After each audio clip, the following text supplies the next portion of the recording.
নমস্কাৰ মই এডভোকেট ত্ৰিদীপ শৰ্মা আপোনালোকক পুনৰ স্বাগতম জনাইছোঁ আজি এটা বিশেষ বিষয়ত আলোচনা কৰিব গৈ আছোঁ কাৰণ এই বিষয়ত বহুত মানুহৰে এটা ভুল কনসেপ্ট আছে হয়তো আপোনালোকৰো আছে যে যেতিয়া ডিভোৰ্স হয় ডিভোৰ্স হলে পুৰুষজনে মানে স্বামীয়ে পত্নীক খৰাকি দিব লগা হয় কিন্তু এটা এটা ভুল কনসেপ্ট কাৰণ কিছুমান বিশেষ পৰিস্থিতি থাকে যিবিলাক পৰিস্থিতিত পত্নীও স্বামীক খৰাকি দিব লাগে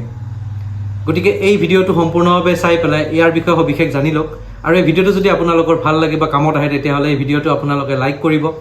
কিবা জানিব লগা থাকিলে বা মোক পৰামৰ্শ দিব লগা থাকিলে আপোনালোকে কমেন্ট সেকশনত জনাব আৰু এই ভিডিওটো সকলোকে দিবলৈ আপোনালোকে শেয়াৰ কৰিব যিমান পাৰে তাৰ লগতে এনেকুৱা ধৰণৰ ভিডিও পাই থাকিবলৈ মোৰ এই চেনেলটো সাবস্ক্ৰাইব কৰিব গতিকে পলম নকৰি আমি আগবাঢ়ো ভিডিওটোলৈ ভাৰতবৰ্ষত বিবাহ আৰু বিবাহ বিচ্ছেদ এই দুখন আইন আছে সেই দুখন আইনৰ মতে হয় হিন্দুখিনিৰ কাৰণে হিন্দু মেৰেজ এক্ট আৰু হিন্দুখিনিক বাদ দি বাকিখিনিৰ কাৰণে স্পেশাল মেৰেজ এক্ট তাৰ মাজতে যিখিনি হিন্দুৰ বিবাহ স্পেশাল মেৰেজ এক্টৰ আন্ডাৰত হয় তেওঁলোকৰ বিবাহ বিচ্ছেদো স্পেশাল মেৰেজ এক্টৰ আন্ডাৰতে হয় যিটো হিন্দু মেৰেজ এক্ট তাত সেকশন 24 আৰু সেকশন 25 এই দুইটা সেকশনত উল্লেখ আছে খৰাকিৰ বিষয়ে সেকশন 24ত maintenance pendente lite and expenses of the proceeding মানে যেতিয়া গোচৰটো চলি থাকে সেই গোচৰটো চলাবৰ কাৰণে আৰু সেই গোচৰটো চলি থকা সময়ত নিজক ভৰণ পোষণ দিয়াৰ কাৰণে খৰাকি পায় আৰু যেটো সেকশন 25 আছে তাত পাৰ্মানেন্ট এলিমনি এণ্ড মেইনটেনেন্স যেতিয়া ডিভোৰ্স হৈ যায় ডিভোৰ্স হৈ যোৱাৰ পিছত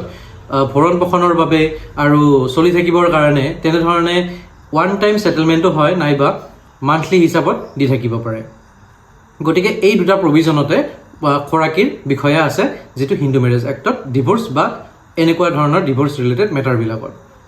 এটা তাত কি উল্লেখ আছে তাত উল্লেখ আছে এইডাৰ পাৰ্টি মানে ওয়াইফেও পিটিশন দিব পাৰে আৰু হাজবেণ্ডও পিটিশন দিব পাৰে যদি স্বামী যদি উপাৰ্জনক্ষম নহয় আৰু স্বামী যদি নিজৰ ভৰণ পোষণ দিব নোৱাৰে তাৰ লগতে তেওঁ গোচৰটো চলোৱাৰ কাৰণে খৰচ বহন কৰিব নোৱাৰে আৰু পত্নীয়ে যদি উপাৰ্জনক্ষম হয় আৰু তেওঁ গোচৰটো চলাই থাকিবৰ কাৰণে খৰচ পাতি বহন কৰিব পাৰে বা ভৰণ পোষণ নিজকে দি থাকিব পাৰে তেতিয়া স্বামীও পত্নীৰ পৰা খৰাকি বিচাৰি পেলাই আৰু গোচৰটো চলোৱাৰ কাৰণে খৰচ বিচাৰি পেলাই মহামান্য আদালতত আবেদন কৰিব পাৰে তেতিয়া মহামান্য আদালতে সকলো দিশ বিবেচনা কৰি স্বামীক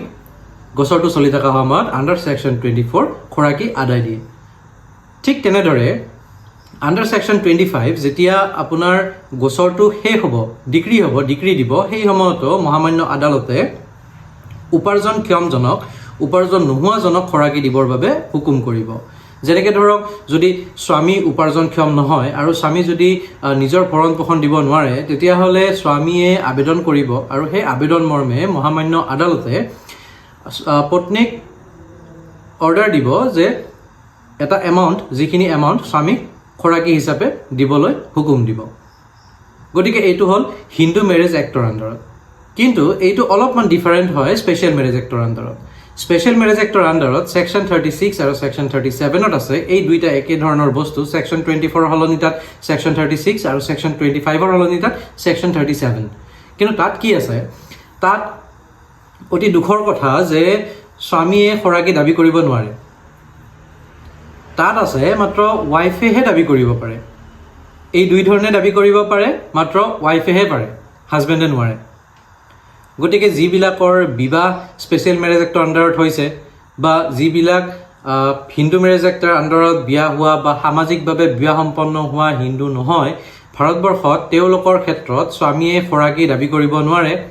কিন্তু পত্নীয়ে খৰাকি দাবী কৰিব পাৰে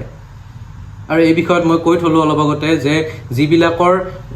মেৰেজ ৰেজিষ্ট্ৰেচন হোৱা নাই কিন্তু তেওঁলোকৰ বিবাহ সামাজিকভাৱে হৈছে তেওঁলোক এক সহবাসত আছে তেনেকুৱা ক্ষেত্ৰত যদি ডিভোৰ্স কৰিব লগা হয় তেতিয়াহ'লে যিখিনি হিন্দু আছে তেওঁলোকৰ হিন্দু মেৰেজ এক্ট মতে বিবাহ বিচ্ছেদ হ'ব গতিকে এনেকুৱা ক্ষেত্ৰত আপোনালোকে আজি জানিব পাৰিলে যে মাত্ৰ পত্নীয়ে খৰাকি দাবী কৰিব নোৱাৰে এনেকুৱা ধৰণৰ মেটাৰত স্বামীয়েও খৰাকি দাবী কৰিব পাৰে গতিকে আজিলৈ ইমানে আপোনালোকে ভিডিওটো চোৱাৰ বাবে ধন্যবাদ মোৰ চেনেলটো সাবস্ক্ৰাইব কৰিব কাৰণ মই আপোনালোকৰ মাজলৈ এনেকুৱা ধৰণৰ ভিডিও আনি থাকিম ধন্যবাদ